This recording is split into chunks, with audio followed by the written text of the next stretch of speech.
Good afternoon, everyone. I'm Horacio Saavedra, Consul General of Mexico in Miami, and it's my honor to introduce this remarkable panel on human rights and democracy. But let me first share with you some thoughts. We know in the Americas, not only in Latin America, that democracy is irreversible. We see it. In North America and Latin America, democracies are always in constant construction. I remember the words of the scholar Alexander McLeod. Democracy is the art of thinking independently together. And that is what this panel is all about. There's no such thing as a perfect democracy, because democracy is a path that we have to walk together, trying constantly to bridge our disagreements. And in every country, there are always new challenges, even to well-established debates about human rights, migration, international cooperation, and tolerance. Participation is essential because it keeps democratic discussion vibrant but also effective. What we need in Latin America for this century is more proposals and less complaints. And that's why summits like this are very important, allowing us to hear new perspectives and seek solutions to common issues. Democracy and human rights are two topics that should be never left aside. Democracy is a main issue in the future of the Americas. On the other hand, human rights have become a key topic for international discussion and cooperation, not only United Nations and Organization of American States current agendas, but in roundtables like this one. In that sense, Mexico is honored to present this panel. Democracy, as all Latin American countries, faces challenges regarding democracy and human rights in Mexico. Nonetheless, there are some democratic and institutional achievements that I want to highlight. Mexico is a stable democracy with solid institutions. Mexico is committed to the promotion and protection of human rights, as well as with the strengthening of our national policies and our institutional framework on the subject. Mexico is actively engaged with the international human rights system, both at the regional and universal levels, and is convinced of the positive impact. In that sense, Mexico is completely integrated to the Inter-American system, accepting the jurisdiction of the Inter-American Court of Human Rights.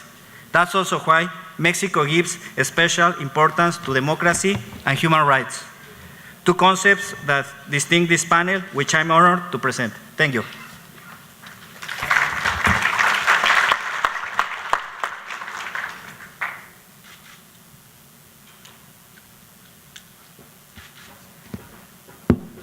Good afternoon. I will speak in Spanish because I don't want to use the most used language in the world, which is the broken English. Y voy a empezar por decir algo que siempre se dice en España, donde viví 40 años, cuando se habla después del almuerzo. Les ruego a los que se vayan que no hagan ruido para que no se despierten a los que se quedan. Bueno, con mucho gusto voy a presentar a Rosa María Payá, que es una joven mujer extraordinariamente activa en la lucha por los derechos humanos y por los derechos civiles de los cubanos, y a partir de ahí, pues todos las personas que van a participar se van a presentar ellos mismos. Rosa María, por favor.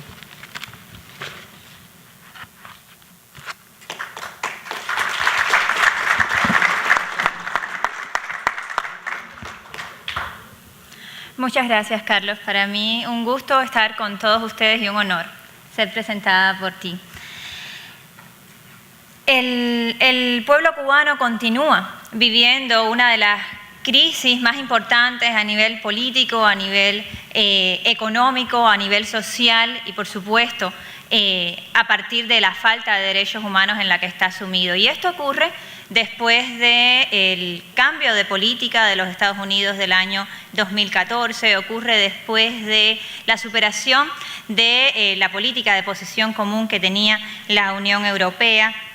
Ocurre después de que varios estados en el continente y alrededor del mundo perdonaran la deuda que el gobierno cubano sostiene con todos ellos. Ocurre después de los cientos de miles de barriles de petróleo que el gobierno chavista le ha regalado al régimen cubano. ¿Por qué?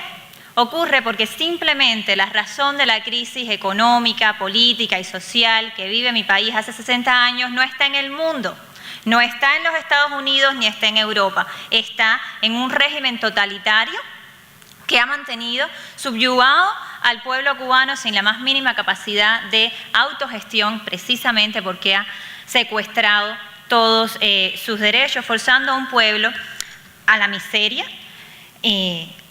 contando en su récord con alrededor, si no más, de 100.000 prisioneros políticos en 60 años, al menos 6.000 asesinatos extrajudiciales, uno de ellos, mi padre, Osvaldo Payá, que es premio Sájarov del Parlamento Europeo, asesinado hace 5 años en una carretera cubana, y por supuesto también después de la sistemática del forzar sistemáticamente al pueblo cubano a vivir en la pobreza. Una vez más, es el régimen cubano el culpable, pero es también el régimen cubano a quien deberíamos ver a la hora de buscar una solución, no porque el régimen sea la referencia, sino porque el régimen es el problema. Y quisiera hablar muy brevemente de cuál es el marco legal y cuál es la coyuntura que estamos viviendo los cubanos en este momento. Raúl Castro, que heredó el poder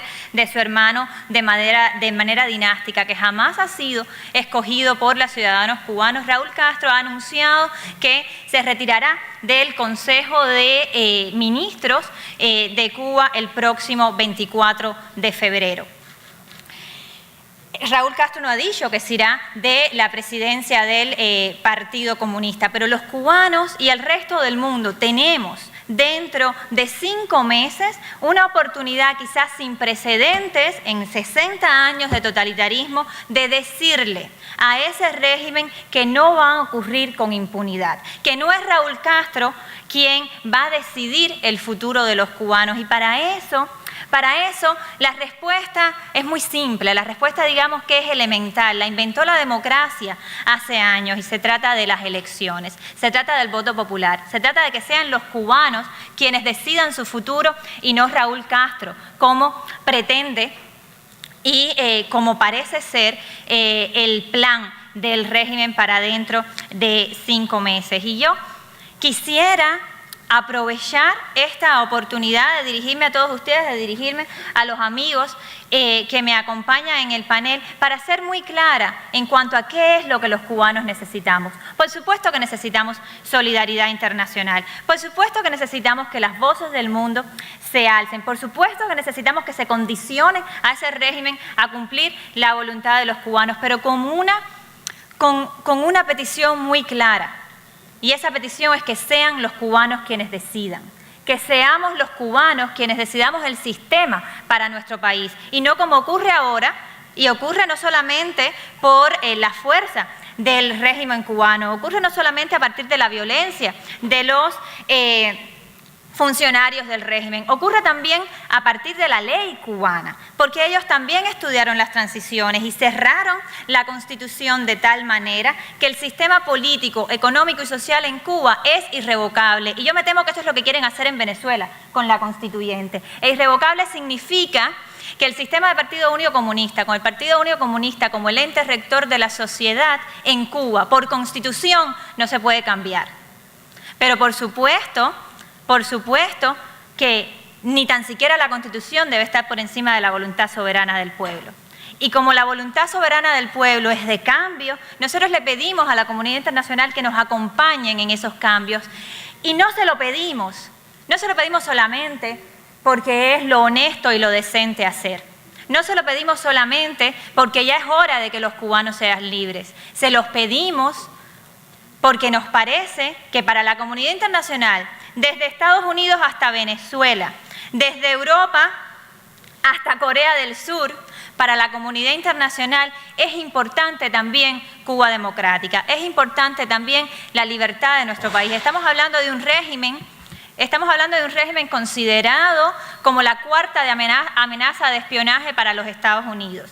Estamos hablando de un régimen que envió un barco con armas a Norcorea, según fue interceptado en el canal de Panamá. Estamos hablando de un régimen que ha ayudado a instalar el chavismo y a venderlo en el resto de la región. Estamos hablando de un régimen que constituye una amenaza no solamente para los cubanos y para los venezolanos, constituye una amenaza para la estabilidad y para la seguridad de nuestro continente. Y desde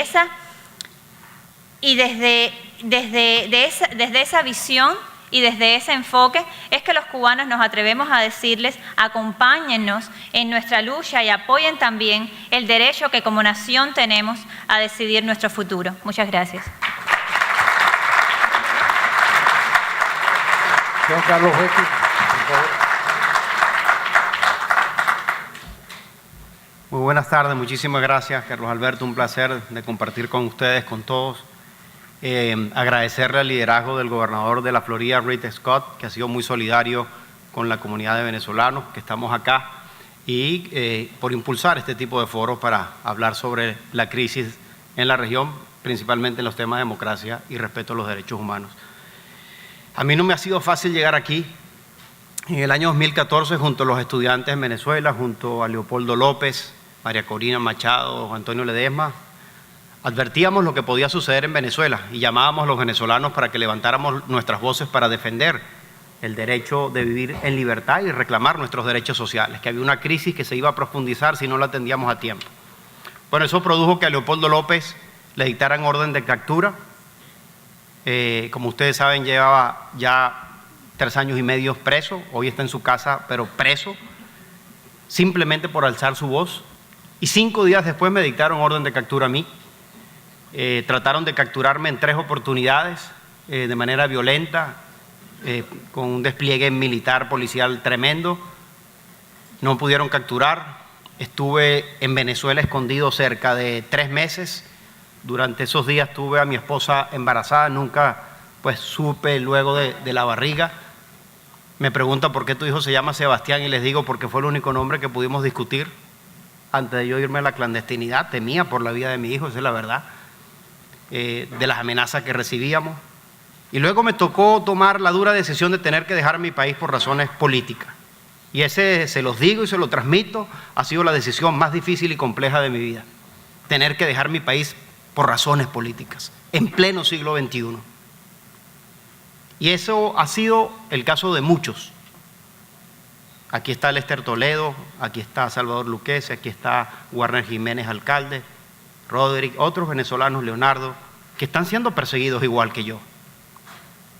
Y esa salida de Venezuela me marcó, pero me marcó también para decir: ahora tenemos que dejar nuestro último aliento para restablecer la democracia en nuestro país. Y en esa es la lucha que he estado desde entonces, desde aquel año 2014, cuando me tocó salir de Venezuela. Quiero dejarle al menos 3 mensajes fundamentales para mí. Nosotros estamos enfrentando una dictadura de siglo XXI. No podemos ni dudarlo de lo que estamos enfrentando en Venezuela. Ninguno de los elementos esenciales de una democracia, conforme a la Carta Democrática, se cumplen. No hay separación de poderes, no hay libertad de prensa, no hay pluralismo político. Quien disiente del gobierno lo paga con cárcel o en el exilio o es asesinado. Simplemente por protestar es asesinada una persona en Venezuela. Se acaba de montar, como ustedes saben, un fraude de constituyente, donde prácticamente no existe constitución, sino que la constitución es lo que ellos digan que es, que está, digamos, gobernando a Venezuela. Así que tenemos una dictadura en Venezuela férrea, y que viola, y este es mi segundo mensaje, los elementales derechos humanos. Porque es la lógica: si tú tienes una dictadura es porque hay violación a los derechos humanos. No hay manera. Recientemente tuvimos 4 meses de protesta donde fueron asesinados 130 venezolanos por protestar. Hoy se dieron cerca de más de 5.000 detenciones arbitrarias, todas derivadas con una visión política, por supuesto. Hay cerca de 500 presos políticos en Venezuela. Y déjenme decirle algo, estar hoy en una cárcel en Venezuela, mientras estamos hablando, es ser condenado a muerte o es una muerte en cámara lenta, para decirlo en otras palabras. Cerca de 53 hermanos presos políticos hoy tienen problemas de salud y pueden morir. Hace un mes murió Carlos García porque no se le dio la atención médica apropiada y a tiempo. Y ese es el caso de estos presos políticos y de sus familiares. Cuando hablamos de un preso político, detrás de ellos no es una cifra, que son 500, 600, no, es un ser humano que sufre, que siente, y su familia también. 16.000 heridos, torturados, gente que se le coloca electricidad, que se le golpea. Hoy está ocurriendo en Venezuela en pleno siglo XXI. Una cosa que pensábamos que estaba desterrado en nuestro continente, aparte de Cuba, bueno, se está dando y se nos montó en pleno siglo XXI a los ojos de todos nosotros. Y por eso esto nos tiene que llevar a nosotros a posiciones mucho más firmes. El otro aspecto que quiero destacar, que es el tercero, tiene que ver lo que le comentaba el vicepresidente Mike Pence en la oportunidad que tuvimos a hablar con él, un grupo de venezolanos. Él acababa de llegar de su viaje de Latinoamérica. Y yo le dije, señor vicepresidente, le he escuchado hablar de que Venezuela es un Estado fallido, y es verdad, lo es. Es un Estado fallido porque no cumple sus funciones como Estado, pero es mucho más que eso, es un Estado criminal. Es un Estado criminal que está hoy liderado por una mafia, que está metido en problemas de narcotráfico, de lavado de dinero, de corrupción, de grupos terroristas. Y cuando uno lo ve de esa manera, eso no está afectando solo a los venezolanos, sino a toda la región, a todo el continente y a diferentes partes del mundo. Y que por lo tanto esto no puede ser abordado solo por los venezolanos, sino que requiere una atención internacional. Y por eso creo que el tema de Venezuela tiene que tener un acompañamiento clave internacional que presione. Y en ese momento se lo dijimos, es el momento de avanzar en sanciones más fuertes, de todo tipo de sanciones que sean efectivas y que tengan el resultado deseado, y sobre todo que se haga de manera multilateral. ¿Y qué quiero decir con esto? Que no solo las haga Estados Unidos, sino que las haga en acompañamiento con países latinoamericanos, pero mucho más importante, que se haga también con los países de la Unión Europea para que tengan la efectividad necesaria, poco más o menos similar al caso que se utilizó con la negociación de Irán. Es necesaria para que nosotros podamos restablecer la democracia en Venezuela. Y destaco dos elementos esenciales que hacen la crisis de Venezuela algo más complejo, que ya no son los intereses de Maduro, quienes que están en juego.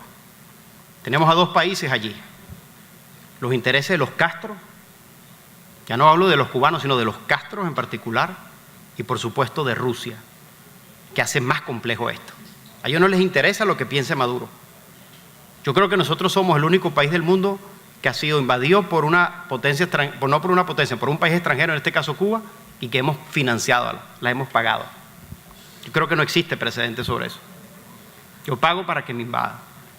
Y el juego de Rusia geopolítico, pues que está utilizando eso para negociaciones económicas y por supuesto para tener una presencia relevante en el mundo petrolero, digamos, a escasos kilómetros de los Estados Unidos. Entonces hay unos intereses relevantes que hacen mucho más complejo este tema y que sin duda involucran completamente a la comunidad internacional.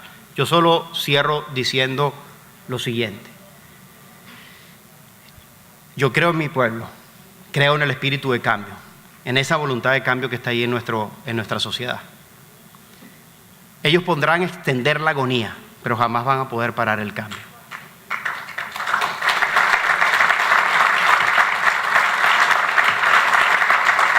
No lo van a poder parar.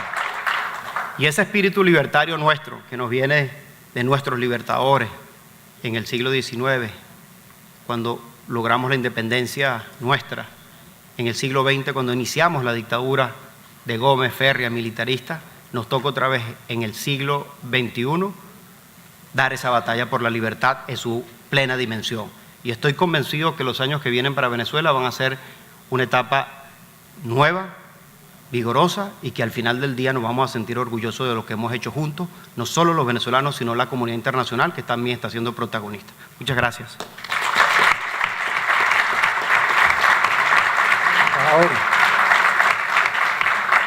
El embajador Valladares se va a dirigir al público. Buenas tardes a todos y gracias a los que han hecho posible este evento. Mi nombre es Armando Valladares. Estuve 22 años en las cárceles políticas de la dictadura de Fidel Castro en Cuba.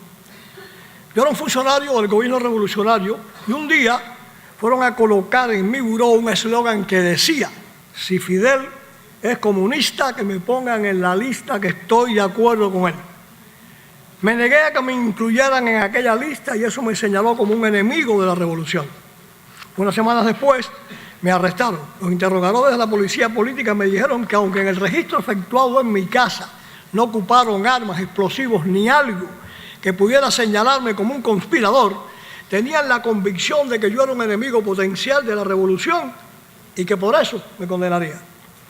En menos de 10 días me llevaron a un tribunal revolucionario integrado por guerrilleros barbudos y recibí 30 años de condena a trabajo forzado. Obtuve mi libertad por una campaña internacional dirigida por mi esposa Marta, que culminó con una petición personal del presidente de Francia, François Mitterrand, a Fidel Castro. Cuando salí de la cárcel, publiqué mis memorias de aquellos años tituladas Contra toda esperanza. El presidente Ronald Reagan las leyó, me citó a la Casa Blanca y me nombró embajador de los Estados Unidos ante la Comisión de los Derechos Humanos de la ONU. Esto pasa only en América. Cuando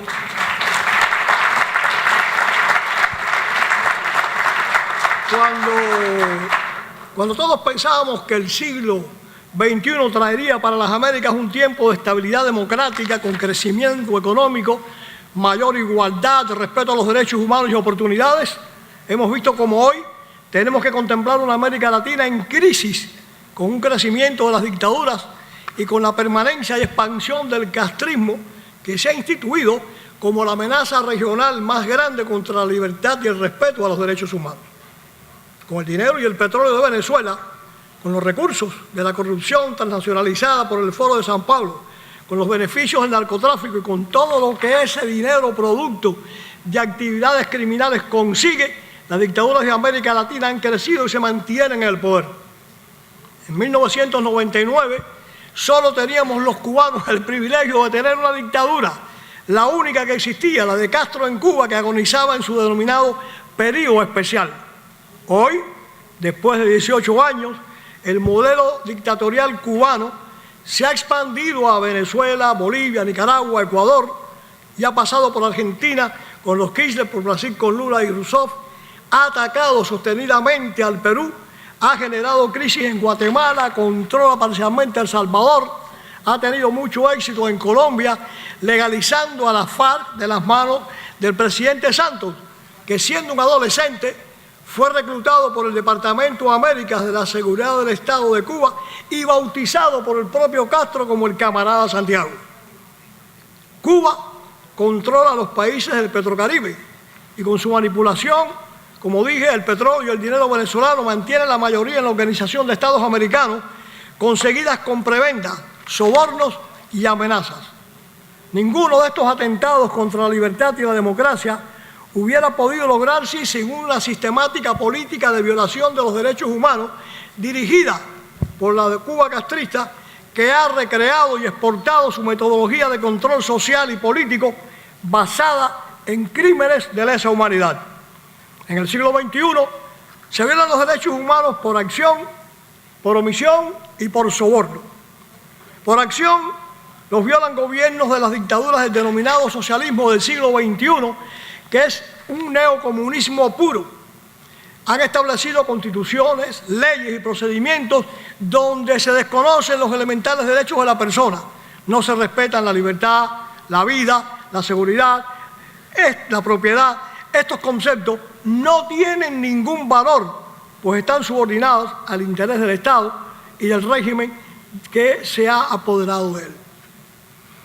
en pseudo constitucionalismo castrista exportado a Venezuela, Bolivia, Ecuador y Nicaragua, priva a los pueblos del elemental derecho de elegir libremente y los condena a la simulación de falsas reelecciones para perpetuar al dictador indefinidamente en el poder, y con ello logran la garantía de impunidad que necesitan estos gobiernos constituidos por grupos de delincuencia organizada.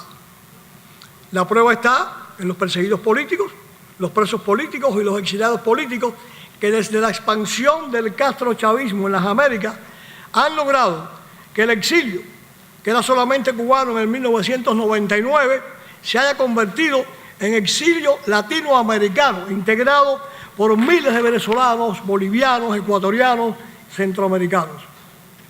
Los derechos humanos se violan por omisión porque gobiernos y líderes de las Américas se hacen los de la vista gorda frente a las violaciones de los derechos humanos que cometen las dictaduras de la Cuba de los Castro, la Venezuela de Chávez y Maduro, la Bolivia de Evo Morales, la Nicaragua de los Ortegas y el Ecuador, donde todavía están en vigor las leyes represivas que instauró Rafael Correa.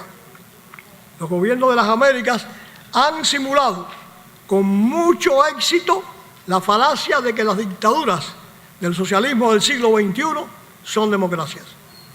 En países como Venezuela, Bolivia, Ecuador y Nicaragua, los textos constitucionales suplantados o modificados a conveniencia del régimen son las herramientas con las que han terminado con el Estado de Derecho, con la división e independencia de los poderes públicos, con una verdadera oposición. Son los instrumentos del fraude electoral institucionalizado y del control de prensa que ha hecho desaparecer la prensa libre y la libertad de expresión. En las dictaduras disfrazadas de democracia de Venezuela, Ecuador, Bolivia y Nicaragua, se violan los derechos humanos por ley. Constitucionalmente se violan la libertad y el derecho a la vida con las sentencias infames de los jueces y magistrados del régimen. Se viola el derecho a la seguridad, al trabajo y a la dignidad personal por los organismos encargados de la seguridad pública. Los violadores de los derechos humanos están en el poder y los gobiernos de la región los tratan como iguales, los visitan, los reconocen, los halagan y mantienen relaciones comerciales con toda normalidad. Eso es violar los derechos humanos por omisión, porque cuando un ciudadano de un país de bien es testigo de un crimen, es su deber ponerlo en evidencia, denunciarlo y no mantener relaciones normales con los criminales. Un cambio parcial de esta situación se observa en el caso de Venezuela después de los informes del secretario Almagro en la OEA y el anuncio de cambio de política exterior de los Estados Unidos con el gobierno del presidente Trump, de la actitud de México liderando el cambio en la OEA y de cambios de gobiernos en Argentina, Perú y Brasil.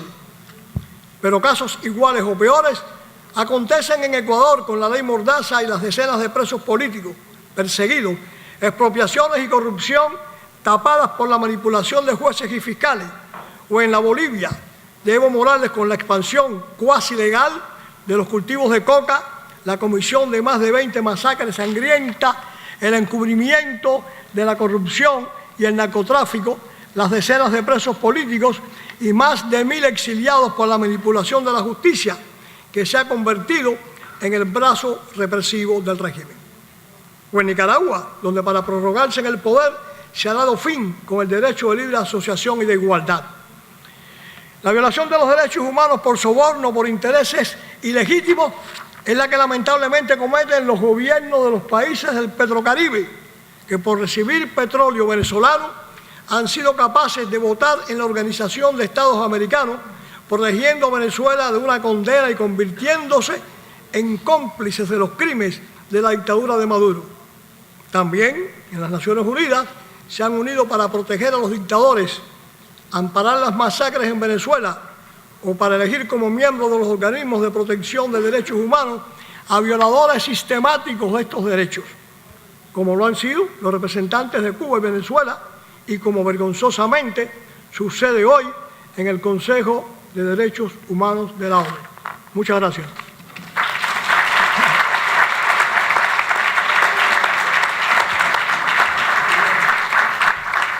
doctor Carlos Sánchez Berzaín, boliviano y exministro de Estado.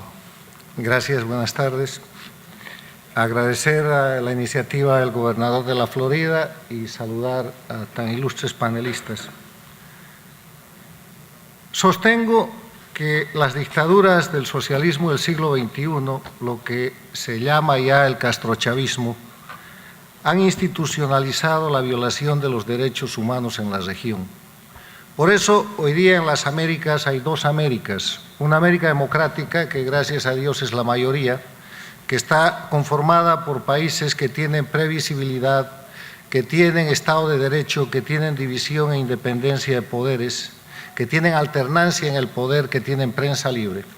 Y un grupo de países que son 5, Cuba, Venezuela, Ecuador, Bolivia y Nicaragua, que no tienen nada de eso y que, por el contrario, en vez de poseer esos que son los elementos esenciales de la democracia, tienen como elementos esenciales de su régimen la violación a los derechos humanos.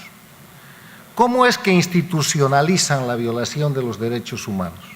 Se apoderan del Estado, empiezan a cambiar las leyes, cambian las constituciones y hacen aquello que el embajador Valladares ha llamado las leyes infames. Una ley infame es una ley como todas, pero que en su objeto o contenido viola los derechos fundamentales o los derechos humanos. Está hecha por un poder legislativo, está promulgada por un poder ejecutivo, está publicada por los órganos competentes, pero está violando los derechos humanos.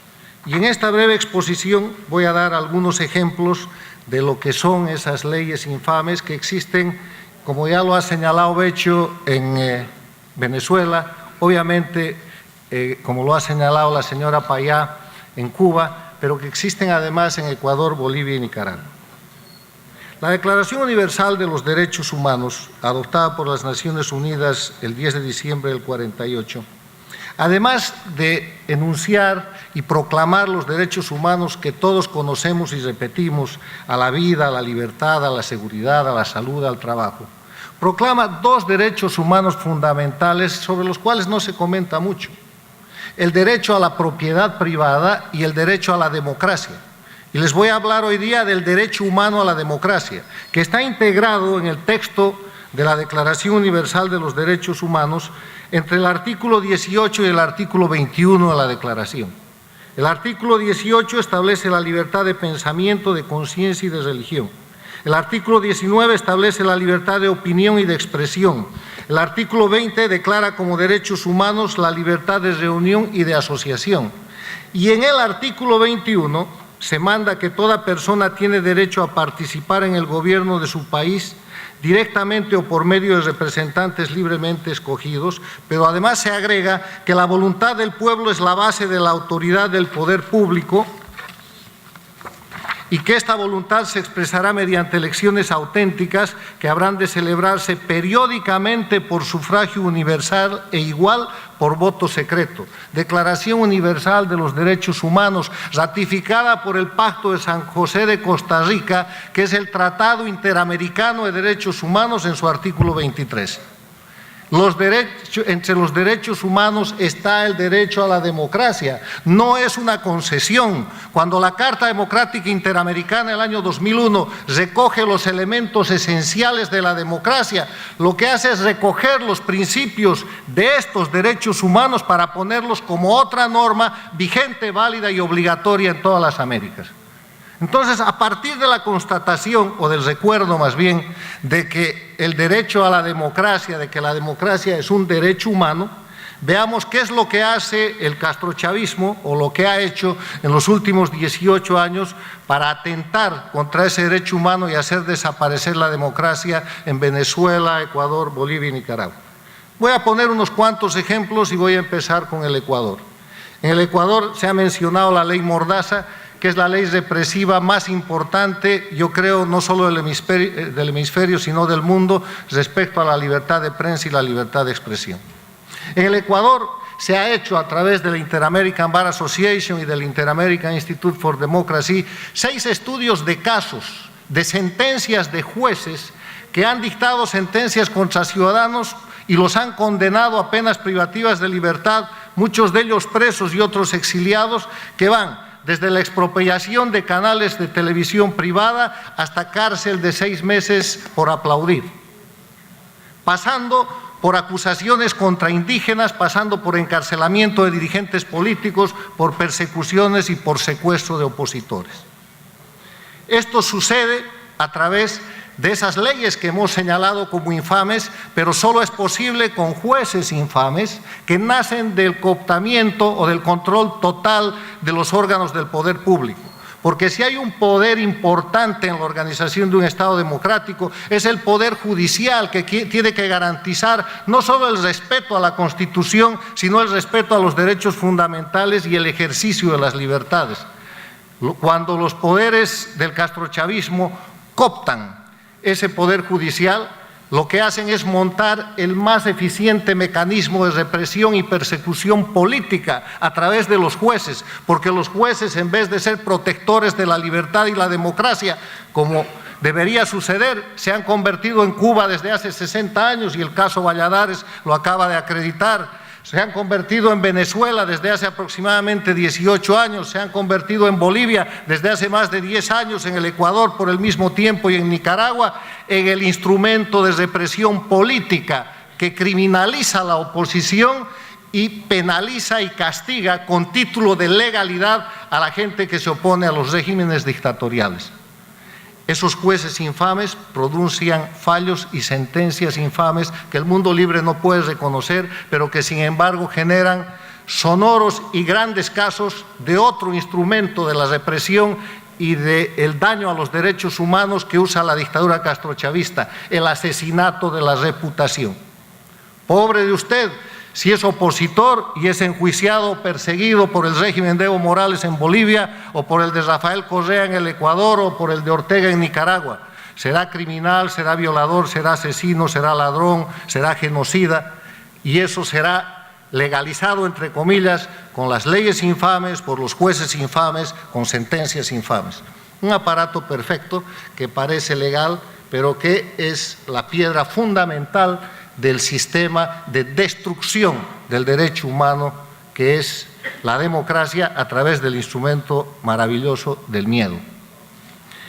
Permítame dar algunos ejemplos de esta práctica en mi país, en Bolivia. Empezando por la constitución del Estado plurinacional, que es una seguidilla de hechos nulos y de falsificaciones que permiten llegar a liquidar la República de Bolivia para dar lugar a un Estado plurinacional. Esa Constitución establece principios que violan los derechos universales del ser humano. Establece el principio de retroactividad de la ley en contra de la irretroactividad, que está consagrada por el artículo 11 de la Declaración Universal de los Derechos Humanos.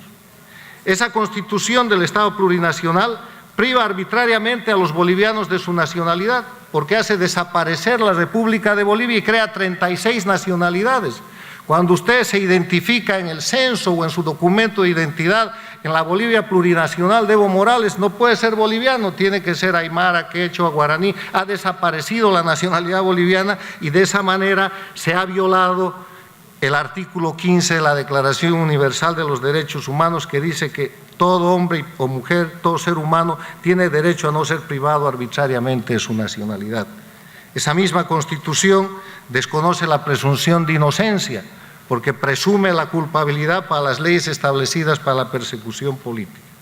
Hoy día Bolivia, como ya se ha repetido varias veces en esta reunión, tiene alrededor de 100 presos políticos, tan importantes como el gobernador de Pando, preso hace 9 años, o los miembros del alto mando militar del 2003, que han sido enjuiciados mientras los protagonistas y los ejecutores de los delitos están bajo un decreto de amnistía y no pueden ser enjuiciados, y hacen de acusadores y testigos de ese proceso que ha llevado y mantiene en la cárcel a distinguidos defensores de la Constitución y la democracia.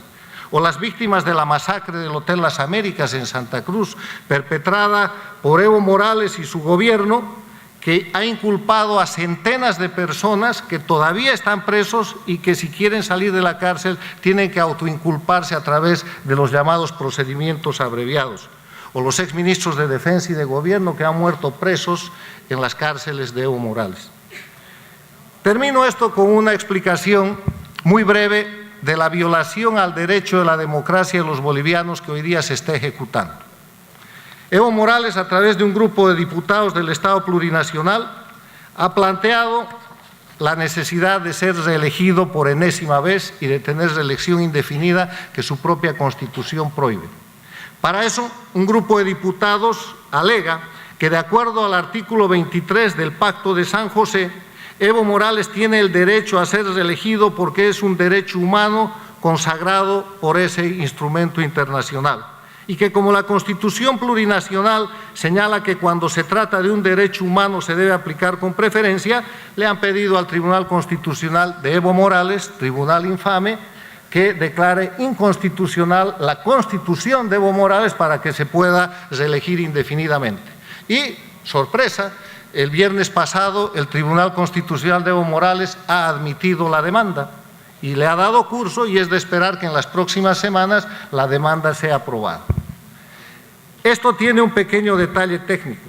El mismo Pacto de San José, cuyo artículo 23 alegan falsamente los destructores de la democracia y violadores de los derechos humanos en Bolivia, es la copia del artículo 21 de la Declaración Universal de Derechos Humanos. Pero además el Pacto de San José de Costa Rica tiene un artículo que es el artículo 32, que dice: deberes de las personas, correlación entre deberes y derechos. Inciso 2, los derechos de cada persona están limitados por los derechos de los demás, por la seguridad de todos y por las justas exigencias del bien común en una sociedad democrática. Supongo que esta parte no va a ser leída por el Tribunal Constitucional de Evo Morales y que en breve anunciarán que se puede reelegir indefinidamente. De eso se trata, damas y caballeros, de eso se trata la violación a los derechos humanos. Y termino haciendo una afirmación. No es como los marxistas dicen que la infraestructura económica determina la superestructura política y social. Y este es un mensaje para los empresarios y hombres de negocios que están aquí.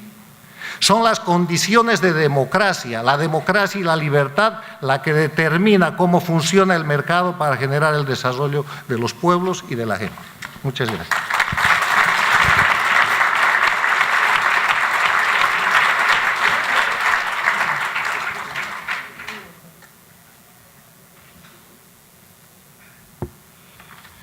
Bueno, muchas gracias. Muchas gracias a todos los panelistas que estuvieron a tiempo. A Rosa, a María Rosa, a Carlos, al embajador Valladares y a mi amigo Carlos Sánchez Berzaín. No hay nada más importante que la defensa de los derechos humanos, y yo quiero dedicar el final de este panel a recordar a dos personas. Uno, el iniciador de este proceso de la defensa de los derechos que entonces se llamaban naturales, que era un señor de Chipre, muy pequeñito, patizambo, pelirrojo, de acuerdo con la descripción de la época, 300 años antes de Cristo,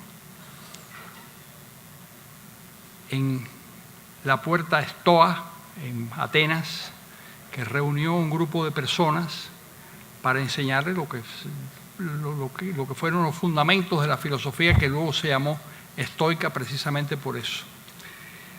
Y aquel personaje que se llamaba Zenón de Citia planteó que no podía ser posible que los atenienses tuvieran solo dos fuentes de derecho: la fratría a la que pertenecían o la ciudad en la que habían nacido, que había algo mucho más importante que los hacía merecedores de todos los derechos, y eran los derechos naturales que les correspondían a las personas por ser seres humanos.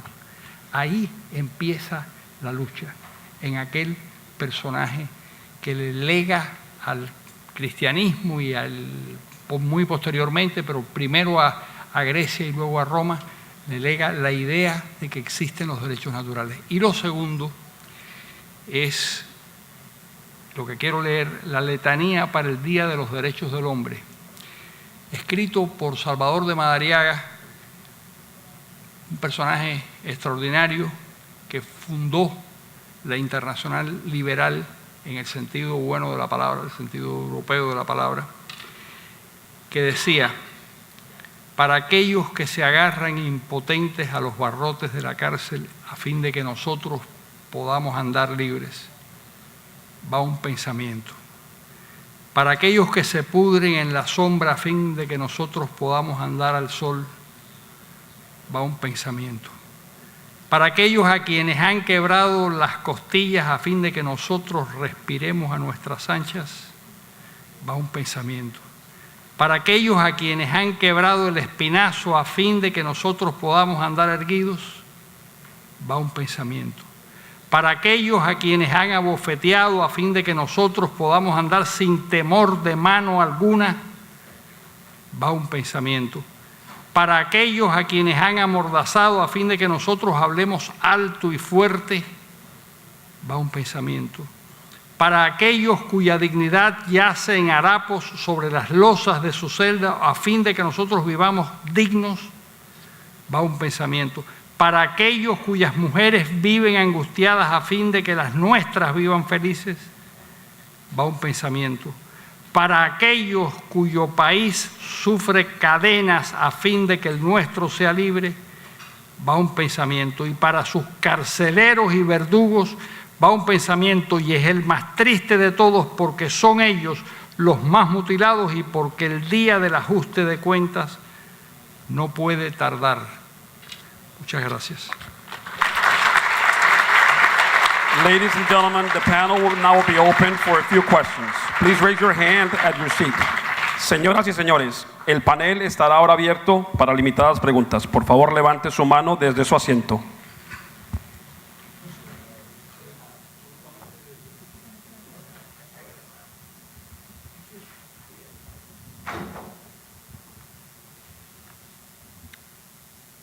Buenas, mi nombre es Gladys Mesraji, comisionada de la ciudad de Aventura, y mi pregunta para todos ustedes es: ¿qué impide que Colombia llegue a ser el próximo país siguiendo a Cuba y a Venezuela, ya que no se respetó el voto popular al no cuando hicieron el referendo de la paz? Yo creo que la pregunta la vas a responder tú o la vas a responder tú. Armando. Sí, ¿se oye ahora? Bueno, lo que yo pienso de eso es que no puede haber paz sin justicia. Los que están defendiendo ese proceso suelen utilizar la trampa de todos queremos la paz. Eso es como que le pregunten a un señor: usted sigue golpeando a su esposa. Por eso rechazo rotundamente esa manera de introducir el tema. No puede haber paz sin justicia y los criminales deben pagar por sus crímenes.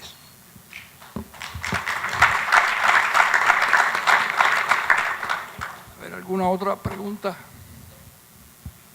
Sí. ¿Cómo ven? Mi nombre es Eugenio Maslowski. ¿Cómo ven ustedes el tema de la dificultad de que en países, por ejemplo, como es el caso de Venezuela,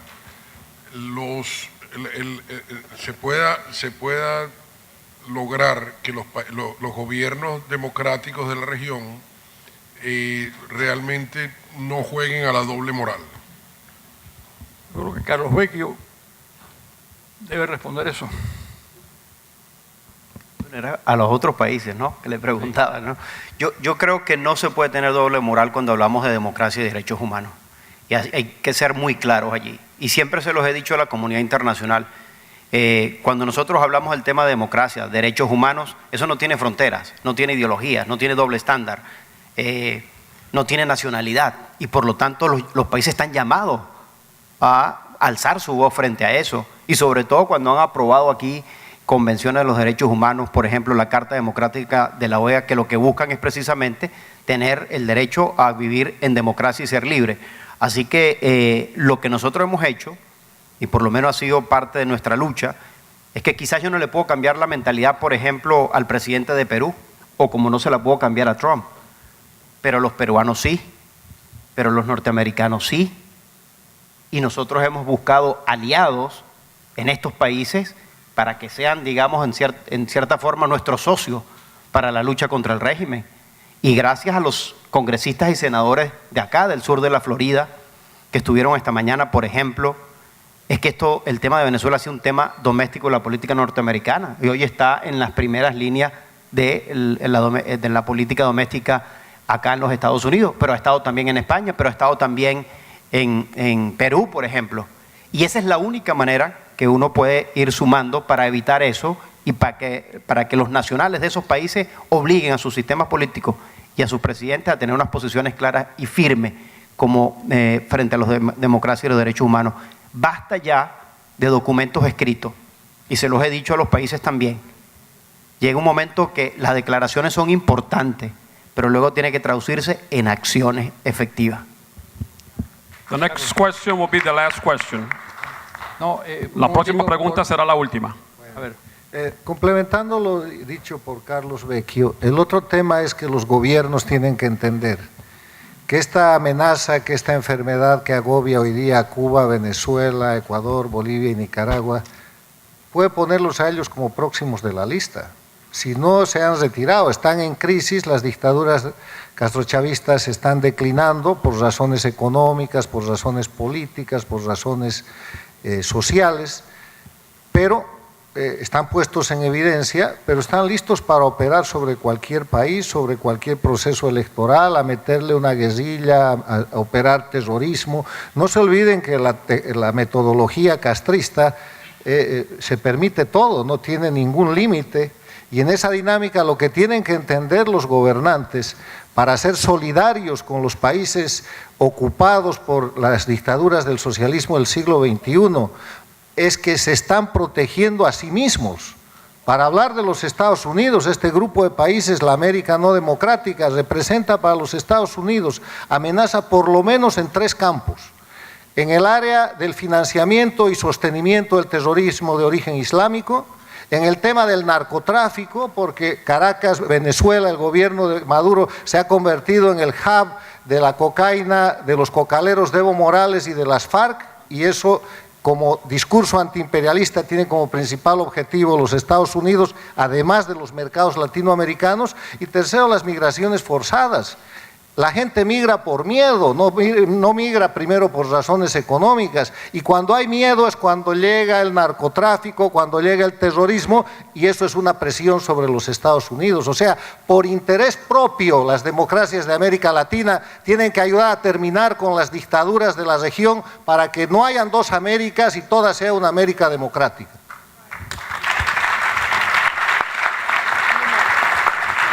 Buenas tardes. Mi nombre es Claudia Andrade. Vecchio destacaba que era importante pasar a acciones concretas. ¿Cuáles son esas acciones a su juicio que se pueden aplicar? Porque el presidente Trump dejó allí latente una intervención militar en Venezuela, sin embargo no hay un consenso al respecto. ¿Será esa la salida? Mira, lo que nosotros le comentamos al vicepresidente Mike Pence, para mí todas las opciones están allí. Tiene que hacerse más sanciones individuales, económicas y financieras que afecten directamente a la dictadura. Y insisto en esto, porque es relevante, que se incluya a otros países de la región y de la Unión Europea, no solo Estados Unidos, porque aquí lo que estamos buscando es efectividad, lograr el resultado. Porque si vamos a tomar una medida que no logre el resultado, no me necesito. Esto se tiene que hacer estratégicamente. Y lo hemos dicho, que se sumen países latinoamericanos y que se sume la Unión Europea. Porque si los países latinoamericanos no se suman, entonces la Unión Europea dirá, bueno, pero si ni siquiera los latinoamericanos se están sumando, ¿cómo nos vamos a sumar a nosotros? Y por eso creo que esa presión tiene que darse de manera gradual y de manera multilateral en la medida de lo posible para que nosotros podamos forzar una salida en Venezuela. Y agrego algo, yo no dejo a un lado el comportamiento que tengamos que tener los venezolanos en lo nacional. Esto es un complemento.